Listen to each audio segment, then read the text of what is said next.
রাসূলুল্লাহ সাল্লাল্লাহু আলাইহি ওয়াসাল্লাম একদিন বললেন, যে ব্যক্তি কুল হুয়াল্লাহু আহাদ এই সূরাটাকে 10 বার পড়বে, যে ব্যক্তি এই সূরাটাকে 10 বার পড়বে, আল্লাহ তাআলা তার জন্য জান্নাতে একটা প্রাসাদ নির্মাণ করবেন।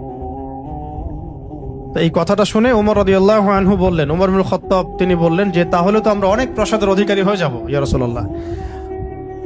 তার উদ্দেশ্য ছিল এটা, যদি আমি 20 বার পড়ি ইয়া রাসূলুল্লাহ, তাহলে নবীজি বললেন তাহলে দুইটা প্রাসাদ, যদি 30 বার পড়ি তা 3টা প্রাসাদ। তো ইয়া রাসূলুল্লাহ তাহলে তো আমরা অনেক প্রাসাদের অধিকারী হয়ে যাব। তখন নবীজি বললেন যে আল্লাহ তাআলার দান এর চেয়েও বেশি প্রশস্ত। মানে আপনি 100 পড়লে 10টা ঘর পাবেন, মানে আমরা 100 পড়লে 10টা ঘর পাবো, 200 পড়লে 20টা। এইভাবেই আল্লাহ পাকের দান আরো প্রশস্ত।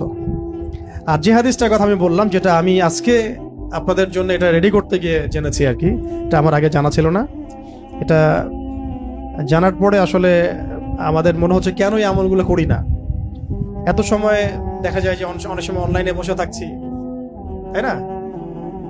অনেক সময় এমনি বসে আছি জিকির ছাড়া, গাড়িতে যাওয়া আসা হচ্ছে, ওই সময় বসে আছি, কোনো কাজ নাই, এমন অনেক সময় হয় না? কেন আমরা এই সময়গুলো কাজে লাগাই না?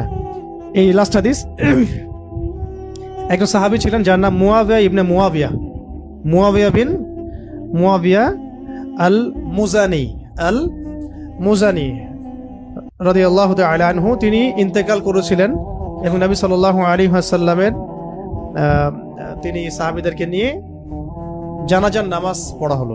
ভালো করে শুনুন, মুয়াবিয়া ইবনে মুয়াবিয়া আল মুজানি রাদিয়াল্লাহু তাআলা আনহু ইন্তেকাল করলেন, নবী সাল্লাল্লাহু আলাইহি ওয়াসাল্লাম সাহাবীদেরকে নিয়ে তার জানাজার নামাজ পড়ালেন।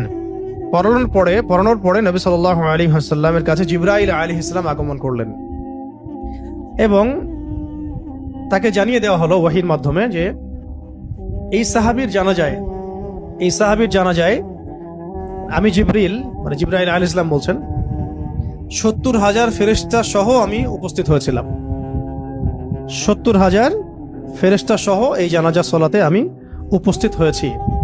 তো নামাজ শেষে নবী সাল্লাল্লাহু আলাইহি ওয়াসাল্লাম জিজ্ঞাসা করলেন যে ইয়া জিবরিল হে জিবরিল বিমা বালাগা মুআবিয়া ইবনে মুআবিয়া হাদিহিল মানজিলা। এই সাহাবীর মুআবিয়া ইবনে মুআবিয়া রাদিয়াল্লাহু তাআলা আনহুর কোন কারণে এই মঞ্জিলে তাকে পৌঁছে দেওয়া হলো? কোন কারণে তাকে এই মঞ্জিলে পৌঁছে দেওয়া হলো, মানে এত উঁচু মাকাম দেওয়া হলো? তখন তিনি বলছিলেন যে ইয়া রাসূলুল্লাহ সাল্লাল্লাহু আলাইহি ওয়াসাল্লাম, এই মর্যাদা লাভের কারণ হচ্ছে যে সে দাঁড়িয়ে, বসে, হেঁটে, সওয়ারিতে অবস্থায় সবসময় সূরা ইখলাস তেলাওয়াত করত।